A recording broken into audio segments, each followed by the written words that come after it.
Hey, I'm Alex Radcliffe from Board Game Co., and today I'm reviewing Sagrada Artisans from Floodgate Games. Sagrada Artisans is the legacy version of Sagrada, designed by Daryl Andrews, put out by Floodgate Games. This is a legacy game, which does mean that this over here is going to be a completely spoiler-free review. There's going to be nothing, hopefully nothing, that is in any way spoiled about the secrets you're going to uncover. Everything I show you is going to be from the rulebook as far as the how to play and all those things, and then of course my opinions, which I guess is a spoiler to how I feel about the game, but nothing in terms of the actual contents. I want to keep this a fresh, clean experience for you, and to that end, I'm even going to be using one of the unplayed journals over here in order to be able to show you what you can even see in the book as you go through this. But let's go ahead and dive into it. Sagrada is a game, not Sagrada the Artisan. Sagrada itself is a game which you're going to be drafting dice in order to be filling out your board with various dice, trying to be mindful that the colors don't match adjacent colors and numbers don't match adjacent numbers. You're going to have some scoring objectives, things to go for. You'll have tools you can utilize along the way to manipulate various things and make your job easier, and that's where Sagrada Artisans picks off. Sagrada Artisans are going to have the same idea, except with a lot of differences, but you're going to be going ahead, and you're going to start by reading through the various texts. You'll have a giant card box that has a whole lot of cards that are going to be giving you a system of things to unlock, going through, your first adventure, the intro, the cards themselves that you need, the outro, again, spoiler-free as far as what's happening over there. You're going to go ahead and give yourself a name for your family. You're going to give yourself a name for the age of your character as you play through these 10 journeys over here. The 1 in age 1, 4 in age 2 and 3, and then a final 1 in age 4 in the 2002 to present over here. You're going to read through your journal, your story, all of those things over there, and then you're going to start on the first mission over here, where you're going to start by drafting dice equal number of players plus 1. So you're going to go ahead and have an extra dice. Let's go ahead and take these over here, and we're going to put these out. We have 5 dice over here for a 2-player game. We'll roll them and we'll put them onto a board. A board that I cannot show you because of the fact that it's already got spoilers in it as far as the board, so I can't show you that. If I remember, I'll flash the thing up on the screen, but it's a board where you store your dice. That's what you need to know right now. It's a board where you store your dice, and things will happen to it later, I guess, but that should be obvious as soon as you see it. But it's a board where you store your dice. And so we're going to go ahead and roll the dice. We're going to put them on that board, making sure to re-roll any doubles. You'll never have 2 of the same number over there, same number and color. We're going to align these in the various columns, and now we have dice to choose from, and the players are going to go ahead and draft dice and start building out on your grid. So for example, if I want this yellow die over here, I'll take the yellow die, and then I'll go ahead and start marking somewhere on the board. You can start anywhere you want, but from there you have to start building adjacent, and I can mark that yellow 4 anywhere I want. Maybe I go ahead and put it on top of this 4, shading in the grid. Now, I will show you a completed journal one so you can get a sense of what it looks like, and that's not spoilers in any way. It's just showing you what a finished grid will look like, but genuinely, no spoilers, no nothing. But you're going to go ahead and fill in that number or color, and you're going to mark it off on your grid. At that point, everything else you build, so someone else is going to go ahead and maybe they'll take that 3, and maybe I'll take that purple 3, because what I'm going to do at that purple 3 over here is I can't fill this in, because if you remember, this right now over here is a yellow 4. And that means anything I place has to be here, here, here, or here. So I'll take that purple 3 and I'll mark it over here, taking my black marker to mark down a 3 in this spot over here. That's going to be how you start filling out your grid.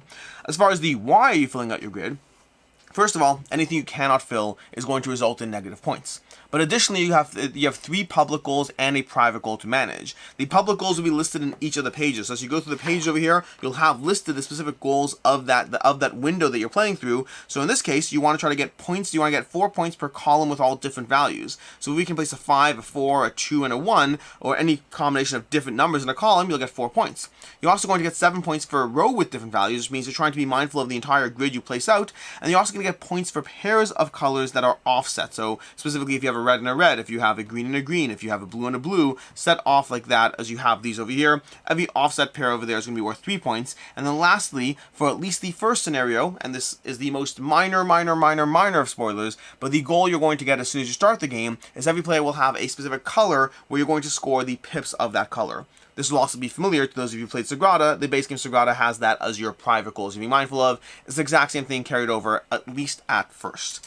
And then from there, the last thing you have to talk about is the fact that you have tools.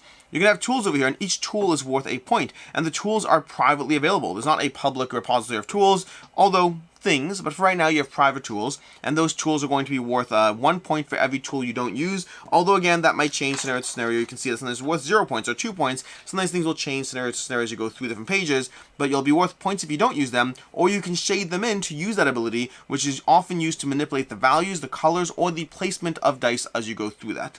And so you're trying to do all that. You're going to be mindful of scoring your A, B, and C goal, your private goal. You're going to be scoring points for your leftover tools. You'll lose points for every incorrectly placed thing or something you couldn't in place at all, and you'll add that up, and that is your total in the game, at which point you go to the outro and continue to read any text, do whatever needs to be done, and unlock various things along the way, which we'll keep completely secret for you. I will go ahead and show you a starting first level, just so you can see again an idea of what it looks like when it's completed over here. There's no spoilers on this page, past seeing what score I got when I first played this. That first scenario over here, that's going to have this filled out over grid. You can see my points over here. You can see some of my filled in tools, and you can see over here, the way a finished grid looks. I will note that the purple and blue in this game both look blue. This is blue, and that's brighter blue, which really means these are purples. You can see how I try to go for the offset numbers and colors as you go through them, and hopefully that's all actually legal, because otherwise I'm going to have 3 people pointing out what I did incorrectly. That's just to give an example of what a finished grid looks like. And that's how you play Sagrada Artisans. That's basically all you need to know, because everything else is going to be unlocked as you go through it. There is an end of round aspect where you're going to go ahead to the end of your journal, at the end of each round. At the end of each game, you're going to go ahead and fill in different things depending on how well you did. So the winner gets less stuff, and the loser is going to get extra stuff. So you're going to be filling in points, legacy points, for actually completing things.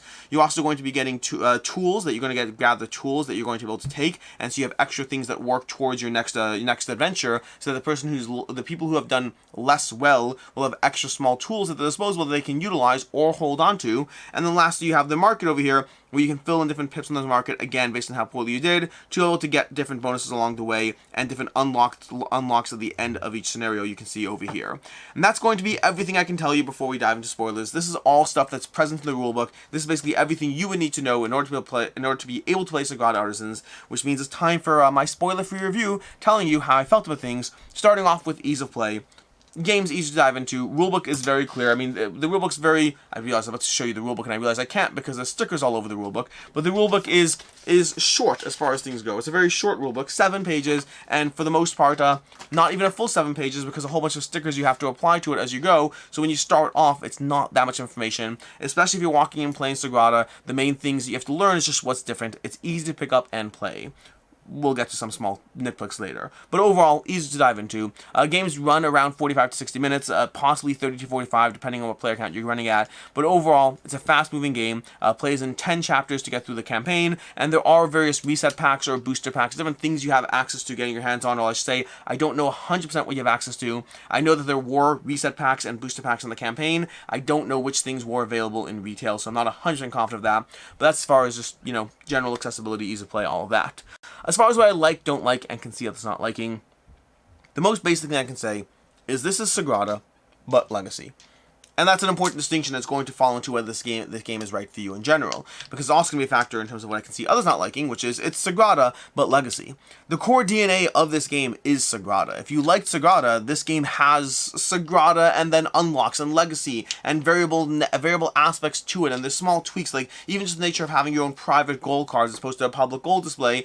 I like that. I find that interesting and fun, as opposed to even before you get into the Legacy elements. Not really interesting and fun, just I like having my own private gold cards that I have as far as on my board over there, coloring things in as opposed to placing die. In typical Sagrada, you have a giant pool of dice and you're placing them as you go, and they're slowly leaving the bag. In this game, you always have, or always is a relative term, but you have 5 dice over here, 5 dice of each color. So that's not true. You have 2 dice of each color, and you have 5 colors, and you're going to be taking those dice and rolling them and just putting them back in the bag as you draw things on your board, which adds possibly a degree of tediousness, but also produces these fun-looking things and gives you the opportunity as you go through the book over here. I'm going to make sure not to spoil things for you, but as you go through even just the second page, second page is there's stuff you can do that's not purely placing a die into a board, because you're not limited to those shapes because you're coloring things in. So it gives you more freedom to that, but ultimately it's Sagrada plus unlockable elements. Across the course of a campaign, you'll be unlocking things. You'll be opening envelopes, which again can't show you certain things. But you'll opening envelopes. You'll be opening various boxes. You'll have fun things you can do throughout the course of the campaign to just give you that sense of progression in it.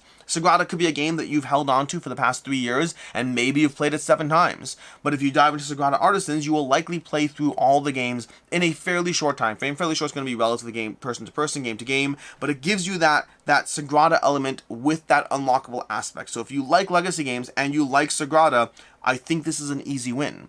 Versus if you don't like Sagrada, or if you don't like Legacy games, I think this is an easy pass, which, I mean, we're going to get into some more things, but the core idea of this review is it takes Sagrada, it takes Legacy, and it combines them in a way that I think is a good end product for those who like Sagrada and like Legacy elements. The games are short and accessible. The campaign, which means the campaign by definition is also short and accessible. There's a degree of evolution to the game, earning bonuses, unlocking mechanics, variety to the maps. There's again the booster packs, which I haven't dived into yet, but even giving you even more maps and just things you'll unlock. And I feel this is like such an empty review because I'm mostly just saying, hey, it's Sagrada, but Legacy. And I like that because I did like that, but I can't tell you specifics of what I liked. I like campaign elements, I like unlockable elements, and I think they did a good job of giving you Sagrada with Legacy and unlockable elements.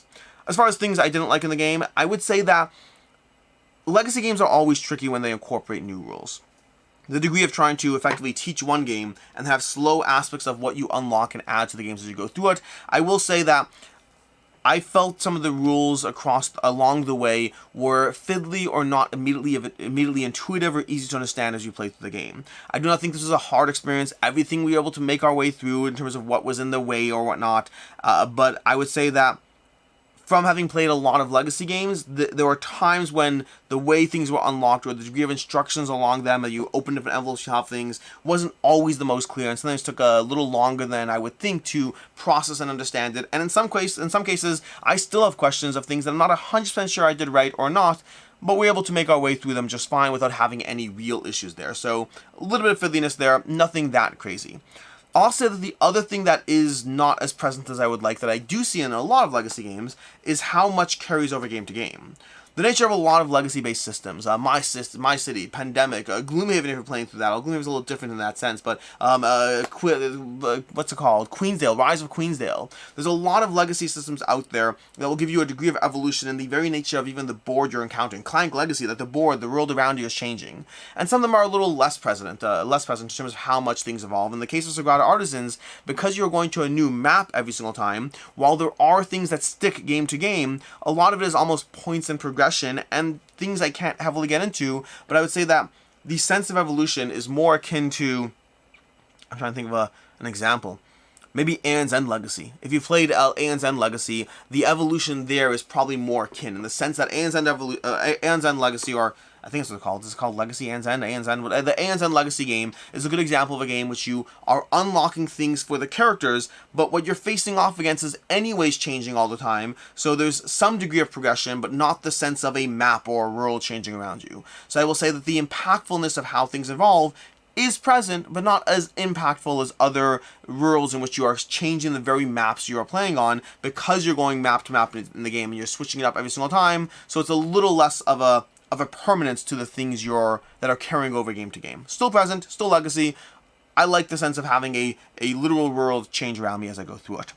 As far as I can see others not liking, first of all, replayability. When it comes to Legacy games, that's always a concern. If you're someone who doesn't like Legacy games in general or has concerns around replayability, I mean, yes, there's going to get a bunch of games over here, and it may be more games of Sagrada you've ever played in general, but you're still limited to what's in the box unless you buy a recharge pack or start using booster windows. There's things you can do within the system to give you more replayability, but there is inherent in Legacy games some degree of limitation, and that will absolutely be present here. And the second one, like I said already, if you don't like Sagrada, I don't think this changes your mind. And if you don't like Legacy games, I don't think this changes your mind. So I think you kind of have to fall into the target market of liking both, or at the very least having not tried one at the very least. Like if you've played Sagrada and liked that one, if you've never tried a Legacy game, this might be a great opportunity to try out Legacy games. But if you've played Legacy games and you don't like them, or if you've played Sagrada and you don't like them, I don't think this changes your mind. I don't think this pushes you over the edge. Versus if you're someone like myself, I enjoy Sagrada very much, but it's not a game I feel the need to own. I've played it, I've tried the expansions, I've liked it, and I've moved on from it. To me, though, this takes a system that I already know I like and gives me another reason to dive into and explore it in a way that I did very much enjoy. But I don't think it changes minds. Which I guess brings us to final thoughts, which is, for me, this takes the game system that I know, it takes a game system that I like. I also like Legacy games, and the two go hand in hand. The two work well. For me, this is an easy game to recommend if you like those things, and I personally like those things. For me, this is a 4 out of 5. It's a system I already know I like, with mechanics that are being added into them in the sense of Legacy, unlock progression, and what it does overall well. I would have ideally liked to see more evolution from like a map, but Sagrada's not a game that has a map, so that maybe that's just me wanting something that is never going to be present. And then additionally, I think some of the rules or unlocked elements could have been a drop clearer at times, but past that, this is a good system that works well as far as adapting Legacy to that system. So for me, Sagrada Artisans, a solid 4 to 5, a good game that I wish I could have just told you more about doing this review, but I want to make sure you have that sense of exploration, so I like it. The details, you'll have to uncover those for yourself. As far as other game recommendations, first of all, My City. I highly recommend My City as a very accessible Legacy game that I constantly recommend. I think it's one of the better Legacy games to start off with. It will not give you the depth of many Legacy systems out there, but I think it's one of the easiest, simplest, and most rewarding Legacy games to dive into. And if you're looking for something in the weight class of Sagrada Artisans, I think My City is fantastic. If you've tried My City and are looking for something next, I think Sagrada Artisans is fantastic. And then, somewhat obviously, Sagrada. If you like Sagrada Artisans and you haven't played Sagrada, try Sagrada. It'll give you ongoing gameplay with a bunch of expansions to mix things up in a way that, if you like Sagrada, you'll like Sagrada Artisans, and if you like Sagrada Artisans, there's a decent chance you'll also like Sagrada. In any case, and until next time, I'm Alex Radcliffe from Board Game Co. I hope you found this video helpful, and as always, I hope you have a good one.